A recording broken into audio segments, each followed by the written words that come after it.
This document was prepared by the Conscious Robots, which is group number 16, and the document will be explaining to the viewers the IT infrastructure monitoring dashboard for BigMart Wholesale Retailer. And the group members are as mentioned in the document.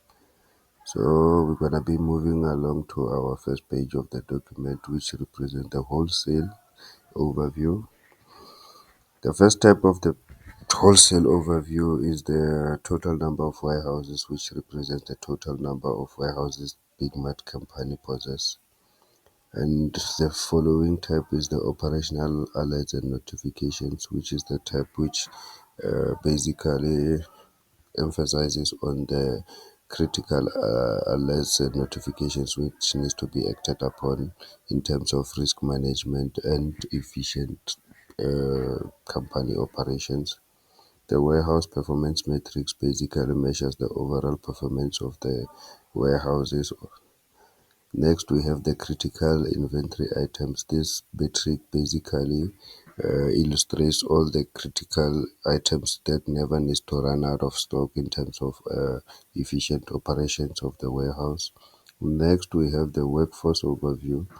This tab represents the total number of employees which are employed by the company.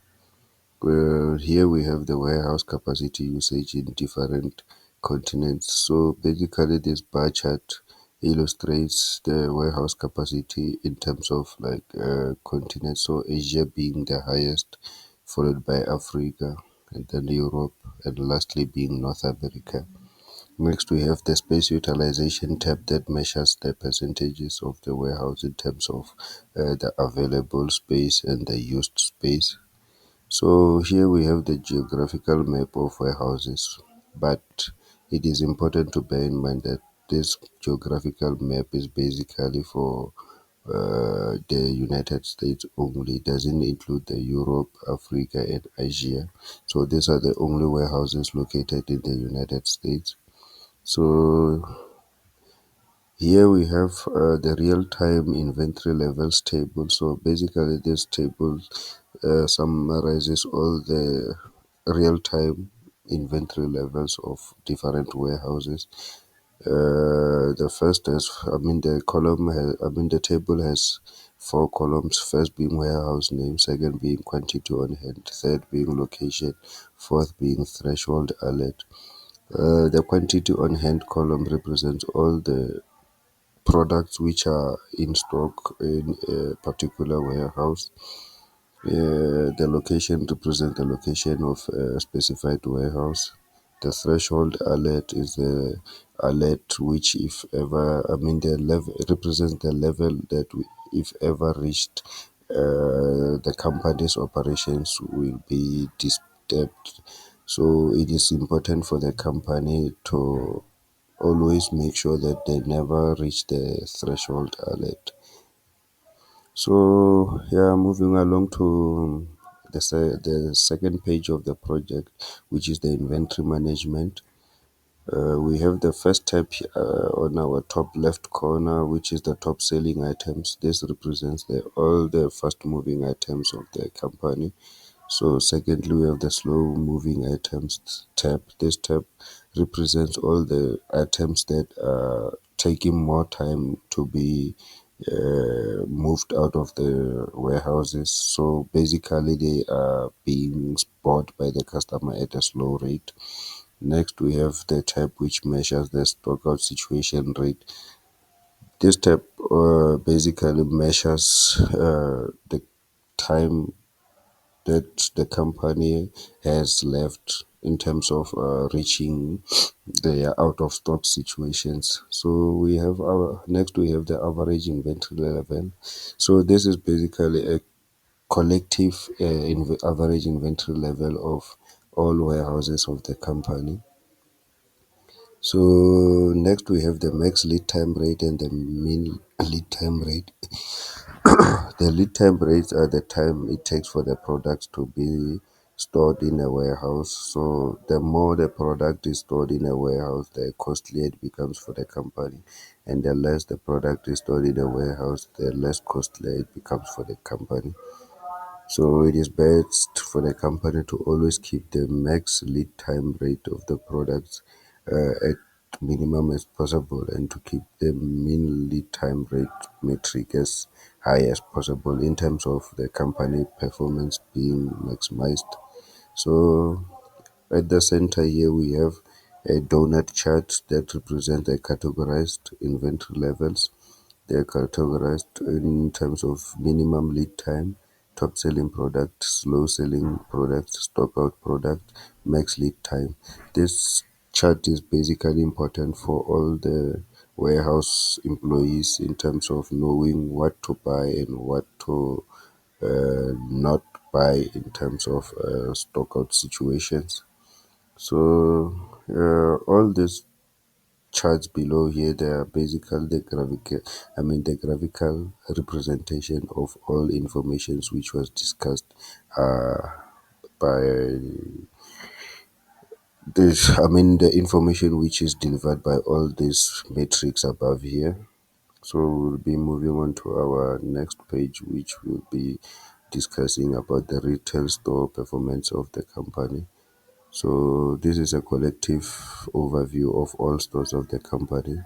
So first step being the revenue metric. The revenue metric basically measures the total revenue of all retail stores of the company globally. The sales per month represents the total sales which were made by the collective stores in a certain month. So we have the next metric, which is the average transaction metric. This metric basically measures all the average transactions across all retail stores globally. So moving along, we have the foot traffic metric. So firstly, we need to understand what the foot traffic is. The foot traffic is basically the total number of customers who visit the retail store of the company. So this metric basically it illustrates to the company's management the total number of customers they had in a particular period. So next is the line graph, which represents the sales trends versus the customer food pattern. This graph can be essential for the company to better improve their sales performance.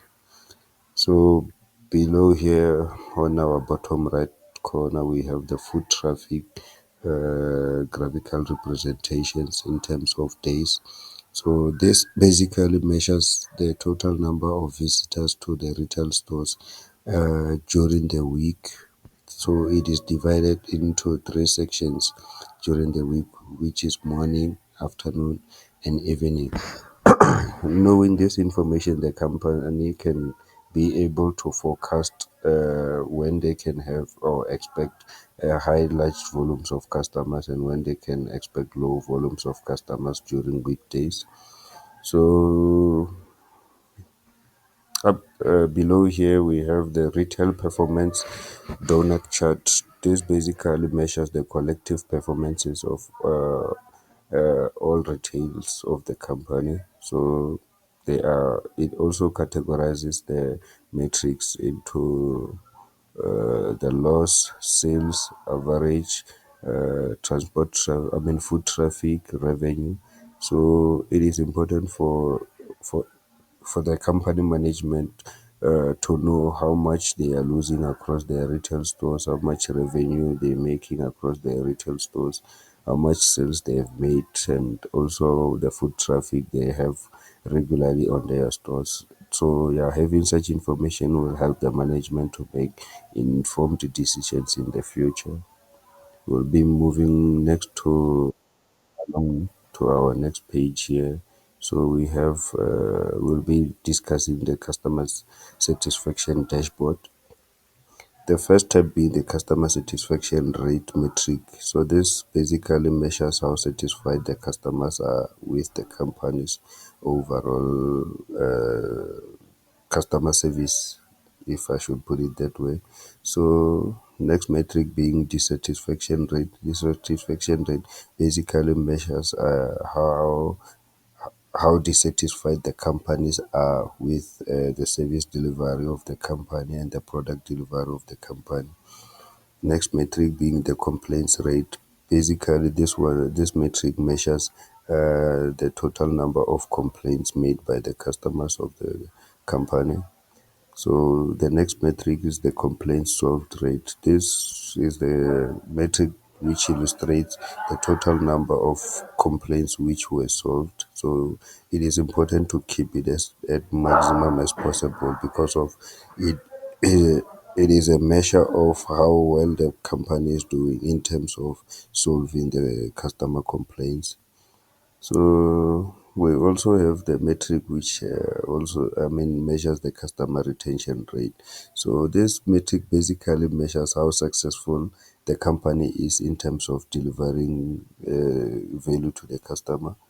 So next is the customer service analysis, which is categorized in complaints, customer solved complaints, customer unsolved complaints, and so forth. So this is also important for the company in terms of analyzing how well they are doing, and also in terms of efforts of improving the customer relationship management system. So below here we have diagrams which basically represents the information which was discussed earlier on when we discussed this matrix above here. So moving along to the next page, we'll be discussing the dashboard of the supply chain.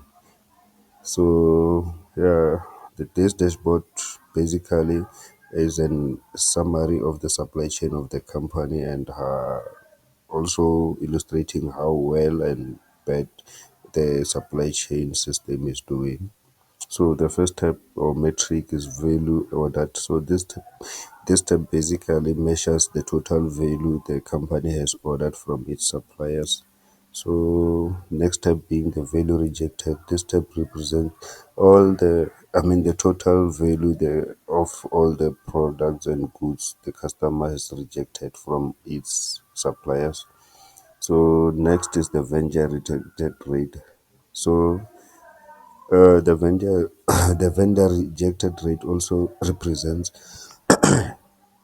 the percentage count of all the product and service. The product and goods which were rejected from the suppliers of the customer. Of the company. So basically, it is also important to keep this rate at as low as possible, even though it is out of the control of the company in order to keep it as low as possible. But the company has options of changing vendors which are underperforming their product expectations. So yeah, it is important to keep this vendor rejected rate as low as possible. That is advantageous for the company's performance rate to be improved or maximized. So moving along, we have the transportation delays. This bar chart basically demonstrates to the company how well their transportation department is performing. The supplier performance matrix. The supplier performance matrix illustrates the best suppliers to the customers up against the least suppliers to the customer. To the company. So it is important for the company to measure such performances because of that will help them to also improve their service delivery to their customers. So next here we have order processing timeline chart. This basically illustrates how effective the order processing system of the company is. So moving along, we have the overall analysis of the order system. So this table basically demonstrates the delayed orders, the returned orders, on-time delivered orders, months, and their respective months. So it is also an important table in terms of the company being able to improve their order processing system. So moving along, we are getting to the last page of our project, which will be discussing the e-commerce platform metrics.